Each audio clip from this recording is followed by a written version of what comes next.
औज़ु बिल्लाहि मिनश्शैतानिर्रजीम बिस्मिल्लाहिर्रहमानिर्रहीम। ये देखें जी, हमें एक सफ़ेर दिया गया है। सफ़ेर हम कैसे कह रहे हैं कि ये सफ़ेर है? सबसे पहली बात तो आप इस बात को समझें। इसके अंदर सफ़ेर की शराइत क्या होती हैं कि जो तीन वेरिएबल्स हैं, जैसा एक्स वाई जी आपके पास हैं, एक तो ये इनका कोई प्रोडक्ट नहीं होगा। क्या मतलब इसका कि यूँ नहीं होगा कि एक्स के साथ जो सा है वो वाई भी लिखा हो, एक्स वाई या एक्स जी, यूँ नहीं लिखा होगा। या इसी तरह वाई के साथ जो सा है ये नहीं लिखा होगा एक्स स्क्वायर या वाई की एक्स की पावर 3। जी के साथ जो है वो इस तरह नहीं लिखा होगा कि आपके पास एक्स हो या डिवाइड बाई एक्स हो या डिवाइड बाई वाई हो। यानी जब भी ये एक्स वाई जी आपके पास इनकी मैक्सिमम पावर इसके अंदर 2 होगी और ये एक्स स्क्वायर अलहदा टर्म्स होगी, अलहदा चीज़ पाई जाएगी। एक्स स्क्वायर या तो 1 होगा या 2 होगा। ये हमारे पास क्या कहते हैं, सफ़ेर की निशानी है। कम से कम एक स्क्वायर लाजमी होगा, यानी कि एक्स स्क्वायर, वाई स्क्वायर, जी स्क्वायर, इन तीनों में से एक जो है वो आपके पास क्या कहते हैं यहाँ पर यानी कम से कम आपके पास एक्स स्क्वायर, वाई स्क्वायर, जी स्क्वायर तीनों वेरिएबल के स्क्वायर्स होंगे। और एक्स वाई जी अगर मौजूद होंगे, ये पॉसिबल है कि इसमें कोई मिसिंग हो जाए, कि अगर ये फॉर एग्जांपल वाई मिसिंग हो जाता है, यानी यहाँ वाई नहीं लिखा हुआ होता तो इसको हम ज़ीरो वाई मानेंगे। अगर जी नहीं लिखा हुआ था तो इसको हम ज़ीरो जी मानेंगे, लेकिन लिखेंगे ज़रूर हम यहाँ पर। इसी तरह ये हमारे पास यानी एक्स का स्क्वायर, वाई का स्क्वायर, जी का स्क्वायर, तीनों वेरिएबल का स्क्वायर जो है वो लाजमी मौजूद होगा।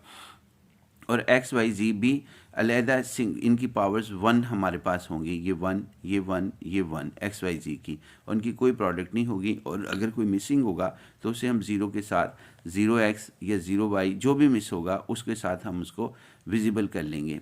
और उसके बाद एक और चीज़ यहाँ पे, अगर +1 जो है वो इस साइड पर होता है, राइट साइड पर, यानी कि यहाँ पे +1 होता तो हम इसको इधर लेकर आते, यानी कि हम एक साइड के ऊपर इसकी जितने भी क्वेश्चंस का एक हिस्सा ज़ीरो करने था, जैसा राइट हैंड साइड यहाँ पे ज़ीरो आ गई, बाकी चीज़ें इस तरफ को आनी थी। एक नेक्स्ट पॉइंट हमारा ये है कि जब भी आपके पास क्वेश्चंस लिखी हुई होगी, एक तो ये नज़र आ रहा है कि तीनों वेरिएबल्स के स्क्वायर्स हैं, 3 वेरिएबल्स हैं, इस मीन्स के 3D की क्वेश्चन है। ये 3 वेरिएबल्स हमारे पास हैं, एक्स वाई जी, और उनका स्क्वायर है।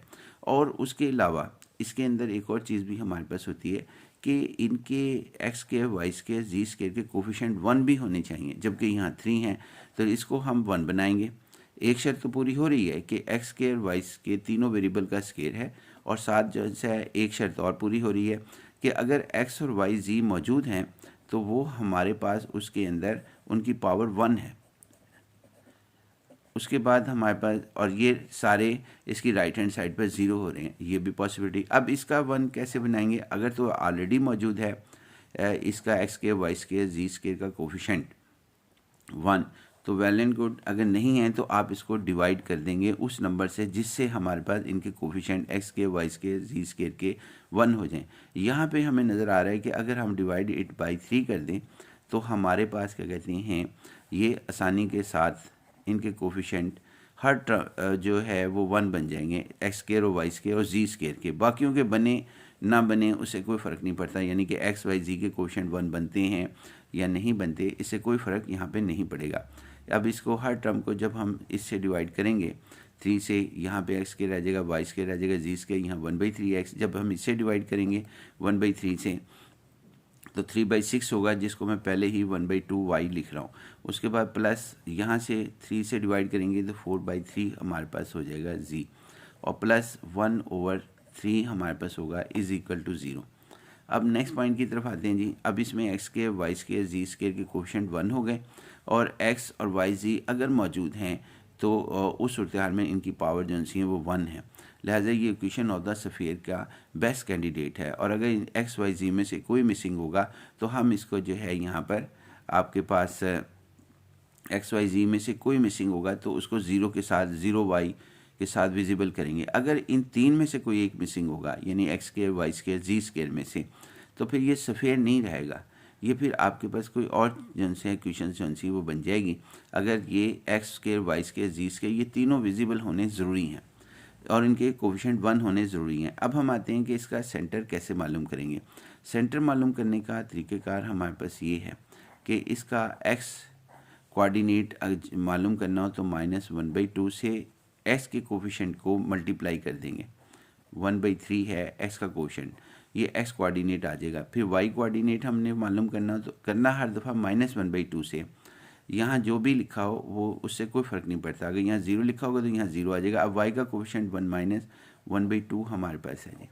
उसके बाद -1/2 एक्स वाई जी के कोफिशिएंट को, जब आपके पास एक्स के वाई के जी स्केयर के कोफिशिएंट 1 हो जाएं, तब हमने इसको जो है हम यहाँ पर एक्स वाई के जी के कोफिशिएंट को हम -1/2 से डिवाइड करेंगे। अब देखें आपके पास जो सेंटर बनता है वो सेंटर फिर हमारे पास क्या होगा, ये सेंटर किसका है, सेंटर ऑफ द स्फीयर हमारे पास है। -1/6 इसका सेंटर है, और फिर +1/4 इसका सेंटर का वाई कोऑर्डिनेट 1/4, एक्स कोऑर्डिनेट -1/6, और उसके बाद यहाँ पे -2 और कैंसिल हो गए तो -2/3 हमारे पास हुआ। ये सेंटर आ गया जी। अब हमने इसका रेडियस फाइंड आउट करना है। रेडियस फाइंड आउट करने का जो हमने फार्मूला डिफ़ाइन किया था वो हमारे पास ये था कि हमने कहा था कि ये जो कांस्टेंट होगा जनरल फार्मूले में, ये मैं लिख देता हूँ, d = a का स्क्वायर प्लस b का स्क्वायर प्लस c का स्क्वायर और -r का स्क्वायर। ये था हमारे पास फार्मूला, आप पहले लेक्चर के अंदर देख सकते हैं।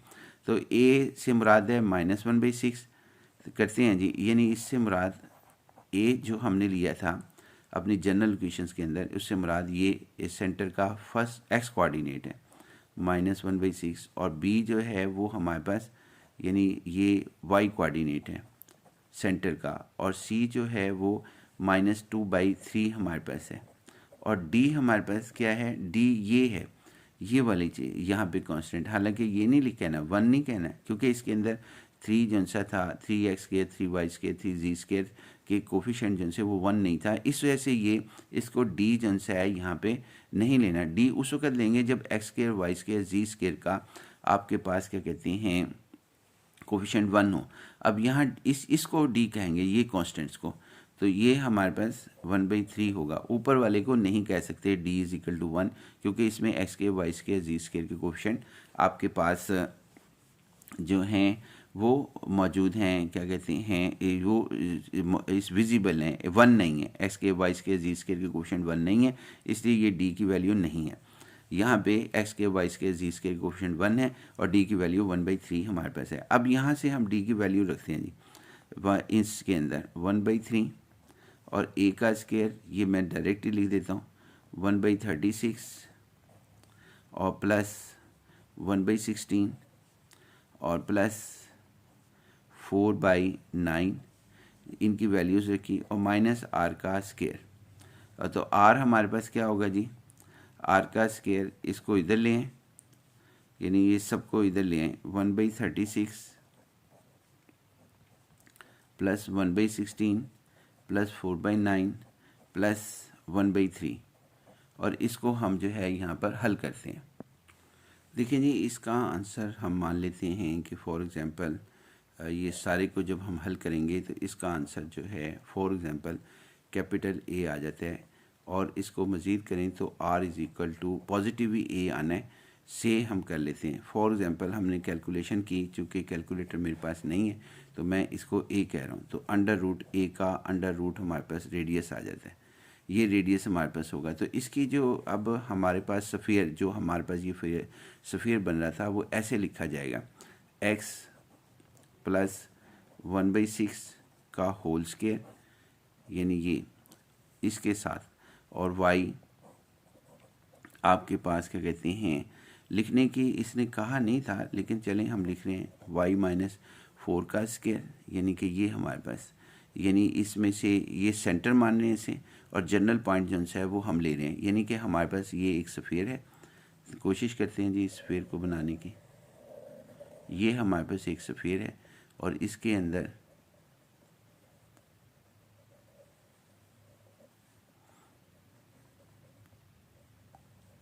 ये एक सेंटर जो आया है इसके अंदर ये था हमारे पास माइनस, जिसका नाम ओ रख लें, -1/4 6, और फिर उसके बाद 1/4 और देन -2/3, और फिर यहाँ पे कोई जनरल पॉइंट P है x y z। तो तब हमने OP डिस्टेंस हमारा ये है, यानी R, जो कि यहाँ पर A का अंडर रूट हमने माना है, और प्लस और Z माइनस, अब हमारे पास सेंटर यानी Z डिस्टेंस फार्मूला OP, जिस तरह कि लास्ट लेक्चर में हमने किया था कि वो हमारे पास OP डिस्टेंस हम यहाँ पर 2/3, यानी कि OP डिस्टेंस जो होगा x प्लस 1/6 का होल स्क्वायर, y और उसके बाद -1/4 का होल स्क्वायर, z आपके पास प्लस 2/3 का whole square is equal to r का स्क्वायर। और r का स्क्वायर हमारे पास क्या है, वो हमने एक रखा है कि फॉर एग्जांपल उसका जवाब जो सा है, यानी इस सारे को हल करके जो जवाब आपके पास है वो a है। तो लिहाजा ये इक्वेशन ऑफ द स्फीयर है, और ये प्रूव भी हो गया कि ये हमारे पास इक्वेशन ऑफ द स्फीयर में चेंज हो सकता है। एक और तरीक़ेकार भी है, वो अगर आप इस सेंटर मालूम करने का, इससे भी सेंटर मालूम हो जाता है। जैसा ये देखें, सेंटर साफ तौर पे नज़र आ रहा है कि ये सेंटर जो है -1/6, जो कि हमारा पहले भी -1/6 था, प्लस 1/4 ये भी हमारे पास है। क्योंकि हम सब्ट्रैक्ट करके जो है वो सेंटर निकालते हैं, z -2/3 हमारे पास ये लिखा गया। अब ये चीज़ मकसद सिर्फ बताने का ये है कि हम इस इक्वेशंस को, जो ये हमारे पास इक्वेशंस थी, यानी जो हमारे पास ये वाली सफ़ेयर की इक्वेशन, इस सफ़ेयर की इक्वेशन को हम इस तरह भी लिख सकते हैं अगर ज़रूरत पेश आए हमारे पास। एक चीज़। सेकंड चीज़ हमारे पास ये है कि इसको लिखने का एक तरीका और भी है, वो मैं सिर्फ हिंट ही दूंगा। वो ये है कि आप इसके अंदर ना कंप्लीटिंग स्क्वायर करें, मसलन x² प्लस 1/3x, इसमें क्या ऐड करें कि ये आपके पास कंप्लीट स्क्वायर बन जाए। फिर y² और -1/2y में क्या ऐड करें उसके ये कंप्लीट स्क्वायर बन जाए, और इसको हल करें। जब आप इसे हल करेंगे और z के साथ भी इसी करना है z का, तो आपका रिज़ल्ट जो है फिर दोबारा यही आएगा कंप्लीटिंग स्क्वायर कर लेने के बाद भी। फ़िलहाल हम जो है इसको इस तरीके से फाइंड आउट करेंगे कि सेंटर को कैसे फाइंड आउट किया जाता है, इसमें हमने ये सीखा, और इसका रेडियस जो है वो किस तरीके से फाइंड आउट हम जो है यहाँ पर कर सकते हैं। बाकी इंशाल्लाह नेक्स्ट लेक्चर में।